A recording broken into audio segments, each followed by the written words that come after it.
Man, we should do a blooper reel. I have tried this like 5 times and can't get the words out. So here's hoping it works. Today I want to talk about endometriosis. You can do it. Endometriosis and how it may tie with the carnivore diet or way of eating, because we've gotten some questions about that. As you all know, we started this series talking about how I have MS and deep infiltrating stage 4 endometriosis, and some folks have had questions and some folks have thought about, I think Troy wants to get a little shot with our boy. We haven't shown him before. Hi, this is Kyle. You're a nerd. If I go over 5 minutes, it's your fault now. How does it tie? So people don't necessarily want to talk about endometriosis because it's considered a period disease or a woman's disease, and it's just not comfortable to talk about. Well, the reality is MS isn't either. We can talk about the things that others are comfortable talking about, but when I talk about my neurogenic bladder or neurogenic bowels, people change the subject. So we just need to get more comfortable and allow people to have the space to talk about whatever their disease is.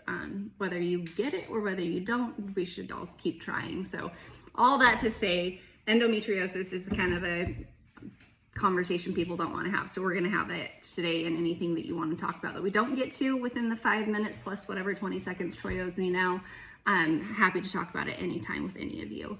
So endometriosis is a disease where uterine-like, not uterine tissue, but uterine-like tissue is found in different parts of the body, and it causes inflammation and a whole host of issues depending on where it's at, and it can be found anywhere in your body. It's been on people's brain, it's been on people's heart, it's been in people's nose, it's all over the place. For me, it was all on my diaphragm, on my liver, a lot of different places, and it causes a lot of different pain because of that. So our bodies naturally have some inflammation, and a lot of that can be worsened by things like leaky gut and just the way we eat, what we consume. And so if you couple the endometriosis inflammation with the controllable inflammation from the way of eating that you choose, you can really be in a bad spot. So we're trying to control what we can control and trying to do that without medication. I had a very unfortunate last 3 years as far as my health journey has gone. From March of 2021 to June of 2022, I had 5 or 6 hospital stays, several weeks in total in the hospital, with multiple open abdominal surgeries, and just went through hell trying to figure out what was going on with me, continually assured by doctors that Troy was wrong when he was diagnosing me with endometriosis, that there's no way it could be. You can only have endometriosis if your pain is cyclical. If your symptoms are cyclical, you can't have constant pain. Troy kept researching on YouTube, so thank you all of you brave people that shared your story. He knew it was endometriosis, and finally we got through to the doctors, and I started to get the care that I needed after a long battle of gaslighting, after a long battle of self-advocacy. Every time I was too exhausted or too sick to do it, Troy stepped up and did it for me. And I know that there's some of you that are going through this and you don't necessarily have a Troy in your corner, but you have us.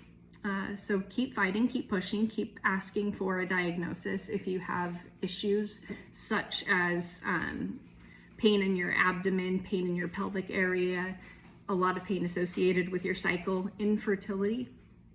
Most cases of infertility in the United States and the rest of the globe are tied to endometriosis, whether we know it or not.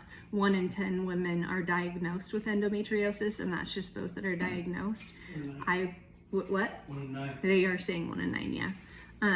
I wouldn't have been diagnosed if Troy hadn't fought so hard and learned so much from you all on YouTube, so thank you for that. But that is our motivation for the carnivore way of eating with endometriosis. Hopefully we can cut through the inflammation, figure out what my body reacts to, and add things back in so that we can spice it up a little bit. Literally, spices would be wonderful to be able to add back into our diet. But we are trucking along with this plan, with this approach. We'll figure it out, but hopefully it helps both endo and MS, and hopefully it helps Troy with some of the things he talked about as far as allergies and just aches and pains. So we're gonna keep going. Thank you all for being here. Lots of love, and we'll talk soon.